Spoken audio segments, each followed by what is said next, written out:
Kebebasan berbicara, kata yang terdengar sangat indah, seolah-olah jadi simbol peradaban modern yang maju. Kita hidup di zaman di mana setiap orang bisa menuliskan pikirannya, mengunggah opininya, bahkan menyuarakan isi hatinya hanya lewat sebuah ponsel.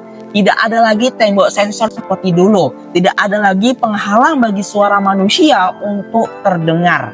Dan kita sering merasa bangga, inilah kebebasan sejati, inilah hak kita sebagai manusia. Tapi mari kita berhenti sejenak dan bertanya dengan jujur pada diri kita sendiri. Apakah kebebasan berbicara itu selalu membawa kita kepada kebaikan? Ataukah tanpa kita sadari, ia bisa berubah menjadi pedang bermata dua?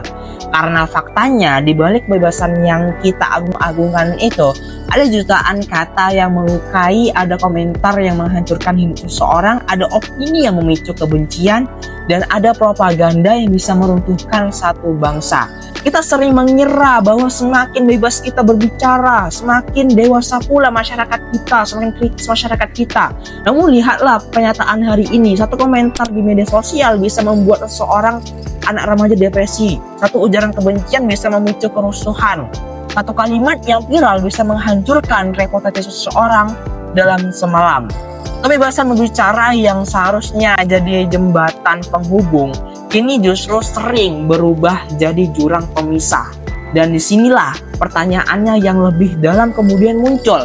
Apakah manusia benar-benar mampu mengendalikan kebebasannya? Atau sebenarnya kitalah yang sudah dikendalikan oleh kebebasan itu sendiri? Jika setiap orang bebas berkata apa saja, di mana batasannya? Jika semua suara ingin didengar, siapa yang harus kita percaya? Kebebasan berbicara memang tampak mulia, tapi pertanyaannya sekarang bukan lagi apakah kita bebas berbicara, melainkan apakah kebebasan itu membawa kita pada kebaikan atau justru menyeret kita menuju kehancuran moral dan perpecahan masyarakat. Untuk benar-benar memahami dilema kebebasan berbicara, kita harus menengok ke belakang, ke sejarah panjang manusia yang berjuang mati-matian, bahkan melawan penindasan pada abad ke-18 dan 17 di Eropa. Ketika gereja dan raja berkuasa penuh, suara rakyat biasa nyaris tidak berarti apa-apa. Siapapun yang berani berbeda pendapat bisa dipenjara, disiksa, bahkan dibakar hidup-hidup. Di tengah kegelapan itulah lahir gagasan baru bahwa setiap manusia berhak menyampaikan pikirannya tanpa rasa takut. Gagasan ini kemudian dikenal sebagai era pencerahan. Tidak berhenti di sana, di Amerika Serikat kebebasan berbicara bahkan diabadikan dalam konstitusi. Para pendiri bangsa percaya tanpa kebebasan itu, demokrasi hanyalah ilusi. Sejak saat itulah kebebasan berbicara dianggap sebagai salah satu simbol paling luhur dari peradaban modern. Ia menjadi tiang penyangga bagi ilmu pengetahuan, politik, dan bahkan hak asasi manusia. Namun sejarah tidak berhenti di situ. Seiring berkembangnya zaman, para pemikir mulai melihat sisi lain dari kebebasan ini. Mereka mulai bertanya, apakah kebebasan berbicara itu benar-benar tanpa batas? Karena jika semua orang bebas berkata apa saja, bagaimana jika kebebasan itu dipakai untuk menyebarkan kebencian? Bagaimana jika ia digunakan untuk menyebarkan hoax yang menyesatkan jutaan orang? Bagaimana jika berubah menjadi senjata untuk menyerang, bukan untuk membangun? Dan disinilah dilema besar itu muncul.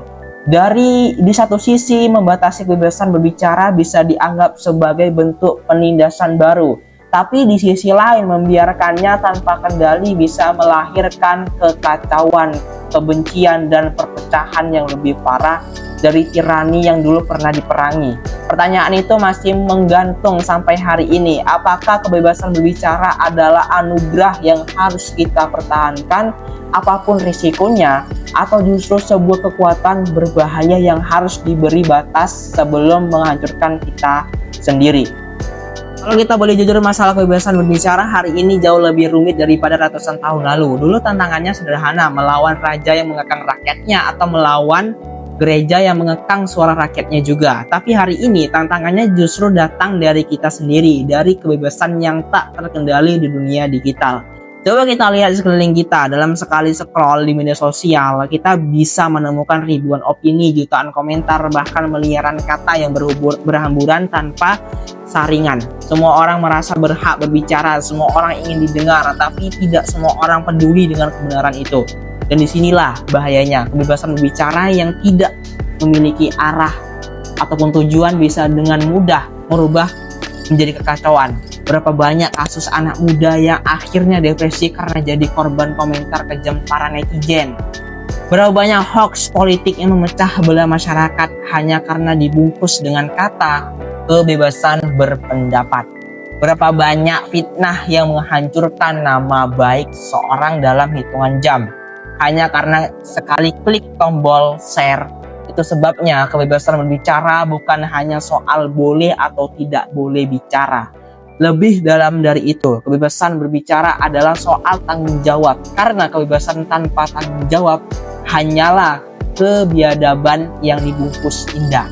Dan inilah alasan kenapa kita perlu membicarakan topik ini sekarang. Karena di era digital sekarang, kata-kata punya kekuatan lebih besar daripada pedang. Satu kalimat bisa membangun semangat jutaan orang, tapi juga bisa menghancurkan satu bangsa. Pertanyaannya bukan lagi sekedar apakah kita punya kebebasan berbicara, melainkan bagaimana kita menggunakan atau mengontrol kebebasan itu. Apakah untuk membangun atau menghancurkan? Apakah untuk menyatukan atau memecah belah? Apakah untuk menyuarakan kebenaran atau sekedar menumpahkan kebencian? Kalau kita gagal menjawab pertanyaan ini, maka kebebasan yang kita banggakan bisa jadi bumerang yang menghancurkan kita pelan-pelan. Tapi jika kita mampu memahaminya, maka kebebasan berbicara bisa kembali ke tujuan awalnya, menjadi cahaya yang menerangi, bukan api yang membakar. Sekarang semua kembali pada diri kita sendiri. Kita tidak bisa lagi hanya bangga dengan kata kebebasan berbicara tanpa memahami konsekuensinya.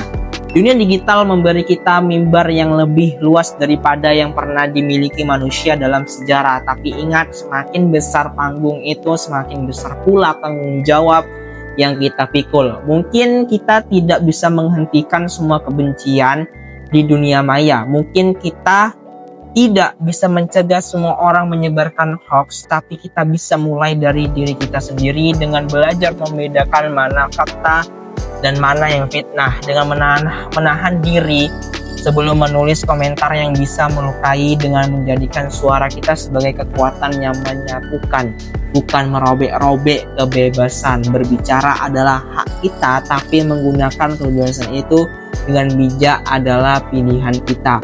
Karena pada akhirnya sejarah tidak akan menilai seberapa keras kita berteriak, tapi seberapa besar dampak baik yang kita tinggalkan dari kata-kata kita. Jadi pertanyaannya sekarang, apakah kita akan terus membiarkan kebebasan ini jadi racun yang menghancurkan, atau kita berani menjadikannya sebagai obat yang menyembuhkan? Pilihan itu ada di tangan kalian sendiri. Jangan lupa like dan subscribe video ini. Semoga kalian bisa menonton video-video menarik lainnya dari aku. Karena wajar guys, masih pemula ya. Jadi kalian lihatlah kayak gini aku ngomong masih belepotan, aku juga masih belajar. Jadi yaudah, jangan lupa subscribe dan like aja ya. Oke, makasih.